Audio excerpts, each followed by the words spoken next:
आज़ादी से बोल पाना वो बीजेपी का ही कमाल है। इसके पहले बोल नहीं पाते थे? आज़ादी से बोल पाना वो बीजेपी का ही कमाल है। इसके पहले बोल नहीं पाते थे? मैंने तो नहीं देखा आज तक। कौन रोका था? आज तक हुआ ही नहीं हमारे साथ कभी। 15 साल से आ रहा हूँ। क्या नहीं हुआ? ऐसा इंटरव्यू कभी यहाँ कहीं पे किसी को देखा हो हमने? अरे यार हम तो ऐसे राह चलते करते रहते हैं, इसमें कौन सी हमने बड़ी कभी किसी को देखा नहीं ना किसी आज़ादी के साथ घूमते हुए। अबे साले कभी कुछ भी। नमस्कार दोस्तों, ये हैं रवीश रंजन, एक मजे हुए पत्रकार, ईमानदार पत्रकार। इसके साथ ही ये अंधभक्तों की जमकर लेते हैं। दोस्तों वीडियो पूरा देखिएगा और किस तरीके से इस वीडियो में अंधभक्तों की रवीश रंजन पत्रकार साहब ने अच्छे से कमर तोड़ी है। चलिएगा वीडियो शुरू करते हैं। बोलो सर, आप पूछिए, क्वेश्चन करिए, आप क्या क्या बोलना चाहते हैं? हम क्या बोलना चाहते हैं? आप क्या बोलना चाहते हैं? आप कुछ बोलना चाहते हैं, मैं उसका आंसर दूंगा ना। आप अच्छा, मैं पूछ रहा हूँ चुनाव का माहौल क्या है? या मैं बोलता हूँ, देखो चुनाव का माहौल ऐसा है कि हिंदुस्तान एक डेमोक्रेटिक वर्ल्ड है। ये तो लेटेस्ट न्यूज है। तो जब देश आजाद हुआ था सबसे पहले कांग्रेस की सरकार बनी थी। ठीक है। उसके बाद क्या हुआ, उन्होंने काम किए। अब बीजेपी की सरकार बनी थी और बीजेपी जो इस टाइम दुनिया में कांग्रेस से कई गुना अच्छा काम कर रही है। नहीं।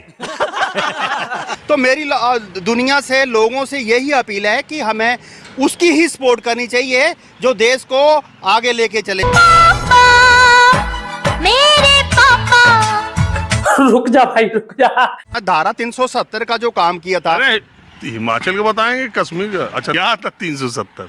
तो इसका आंसर तो नहीं आता मुझे। धारा 370 धारा वो थी, उसमें वो नहीं था सर, क्या उसमें जो स्पेशल था उनके लिए, जो जम्मू एंड कश्मीर के लिए, वो मुझे इतना पता नहीं है।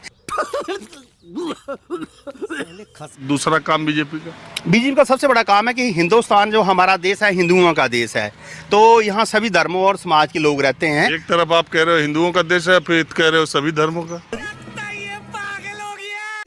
तो जो हिंदुओं का तो देश है ही है, लेकिन इसमें जो बाकी जाति धर्म रहते हैं उनकी भी मतलब उनका स्पेशल रिस्पेक्ट किया जाता है, किसी तरह का इग्नोर नहीं किया जाता है। अच्छा, हमको सिखा रिया है।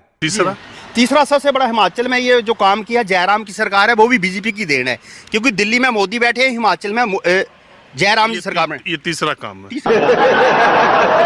एक बात मिलता है, बीजेपी सरकार में गैस सिलेंडर का दाम कितने से कितना हुआ?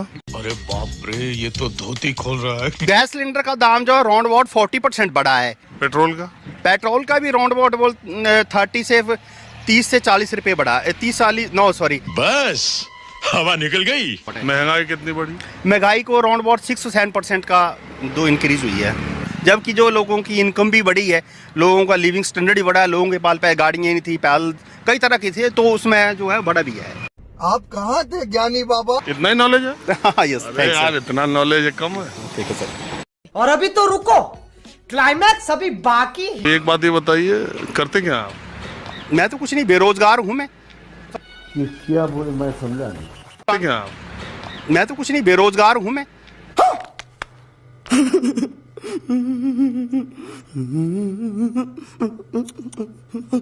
मैं बेरोजगार हूँ मैं 98 का ग्रेजुएट हूँ और साथ में स्टेट लेवल का स्पोर्ट्समैन ऑफ इंडिया का भी हूँ, लेकिन किसी भी गवर्नमेंट ने हमारी तरफ नहीं सोचा है।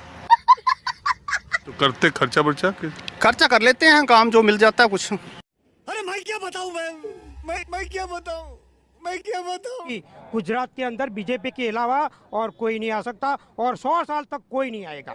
चाहे कांग्रेस हो या बीजेपी हो, कोई नहीं आएगा।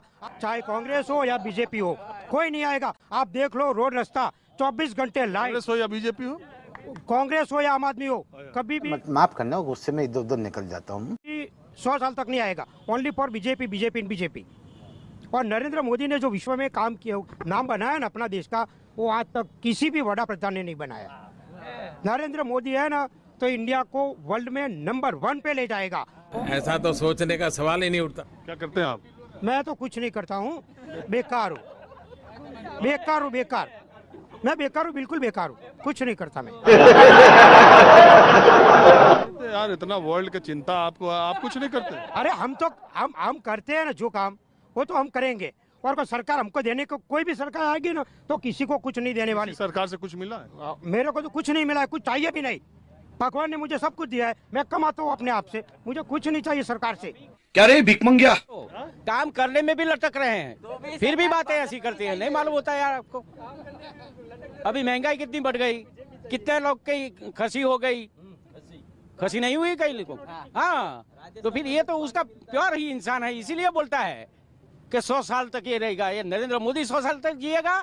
क्या बात करता है वही, कुछ समझ में आता है नहीं आता। बेरोजगारी बढ़ी है? बेरोजगारी बिल्कुल नहीं बढ़ी है, रोजगारी सबको मिली है। जिसको काम नहीं करना है ना, वो बोलेगा मेरे को रोजगारी नहीं मिली है। इसने हमारे देश को डूबने से बचा लिया। कैसे? अरे आज ये हमारी मोदी सरकार नहीं होती, चाइना हमारे देश को ले लिया होता। साले का खोपड़ी तोड़ साले। अब चूंकि मसला इतना टेढ़ा है कि हम जानते हैं आपको कितना पता होगा, लेकिन ये जरूर है कि अब चाइना के साथ क्या हुआ इस सरकार में और क्या क्या हुआ है, तो इस पर बहस हो तो बहुत लंबी हो जाएगी। बहरहाल आपको व्हाट्सएप से ज्ञान मिलता है कि नहीं? बहुत मिलता है, मैं व्हाट्सएप पर बहुत सब देखता हूँ, यही सब देखता हूँ। आज आपका ज्ञान जितना कुछ भी जानकारी है उसमें सबसे ज्यादा ज्ञान कहाँ से पाते हैं? हम तो यूट्यूब से, चाहे मोबाइल के माध्यम से, जो हम व्हाट्सएप से। बड़ा हरामी हो। व्हाट्सएप से देखते हैं। इससे लगता है कि अगर हमारी मोदी सरकार नहीं होती। और वैसे आपने पढ़ाई कहाँ से की है और कितनी की है? हम तो यहीं कुशीनगर से ही किए हैं। कितनी पढ़ाई? B.Com कर लिए हैं। तो इसमें व्हाट्सएप यूनिवर्सिटी से पोस्ट ग्रेजुएशन कर रहे हैं? हाँ है, ऐसा है। जानकारी तो बढ़ाना ही जरूरी है। अच्छा, आप ये महसूस करते हैं कि आपने अपनी पूरी जिंदगी में पढ़ाई में जो ज्ञान आपको नहीं मिला वो व्हाट्सएप से मिल रहा है? हाँ, जो हम कभी सपने में नहीं सोच सकते थे कि हमारी इतनी कम एजुकेशन में इतना जानकारी हो जाती, वो इस समय हम मोबाइल से कर लेते हैं, व्हाट्सएप के माध्यम से। शाबाश बेटा। अब मुझे मेन बात ये बताइए, आपको कैसे पता चले कि व्हाट्सएप से जो ज्ञान मिल रहा है, जो जानकारी मिल रही है, वो कितनी सही है कितनी गलत? देखिए, सारे तो सही नहीं है, लेकिन उम्मीद किया जाता है, अनुभव जब किया जाता है तो लगता है कि ये तो सचमुच हमारे लाइफ से रिलेटिव है। और जब वैसा ही टीवी चैनल में दिखाया जाने लगता है जैसा व्हाट्सएप में आता है, तब लगता है कि एकदम सही होगा, एकदम राइट है। हाँ, तब लगता है कि राइट है। हाँ। इतना चक्र चल रहा है कि समझना बड़ा मुश्किल है। देखा दोस्तों, पत्रकार साहब ने किस तरीके से इन अंधभक्तों की अंधभक्ति निकाल दी। अंधभक्तों से अगर हम पूछें कि अपने आका के कोई 5 काम बता दीजिए, गिनवा दीजिए, तो वह टाल मटोल करने लगते हैं, लेकिन बहस में हमेशा आगे रहते हैं। मतलब तर्क की जगह कुतर्क करते हैं और बड़बोलापन हमेशा रहता है, बड़ बड़ बड़ बड़ बड़ बड़। लेकिन अगर बात करी जाए फैक्ट की, सच्चाई की, तो उनको सच्चाई कहीं नजर नहीं आती। उनको सिर्फ व्हाट्सएप यूनिवर्सिटी का ज्ञान आता है। इसके साथ ही मुझे लग रहा है ये पहले सही थे, लेकिन अंधभक्ति में ये आ गए या दूसरे अंधभक्तों के चक्कर में आ गए, तो ये भी अंधभक्ति करने लगे। अपने आका के खिलाफ कोई बुराई नहीं कहेंगे, इसके साथ ही जो गलत है उसको भी ये सही कहेंगे। बस यही अंधभक्तों का रोना है। पंडित छींक दे तो खांसी, अगर मौलवी छींक दे तो कोरोना है। दोस्तों, आपको क्या लगता है, क्या इन पत्रकार रंजन साहब ने इनका अच्छे से अंधभक्ति उतारी? मुझे कमेंट सेक्शन जरूर बताइए। इसके साथ ही अगर आप चैनल पर पहली बार मुझे देख रहे हो तो यार चैनल को सब्सक्राइब जरूर कीजिए और इस वीडियो को शेयर कर दीजिए। जी हाँ दोस्तों, शेयर कर दीजिए, सब जगह फैला दीजिए, जिससे लोग जान सकें किस तरीके से पत्रकार साहब ने, ईमानदार पत्रकार साहब ने इनकी अंधभक्तों की जम के दोस्तों अंधभक्ति निकाल दी है।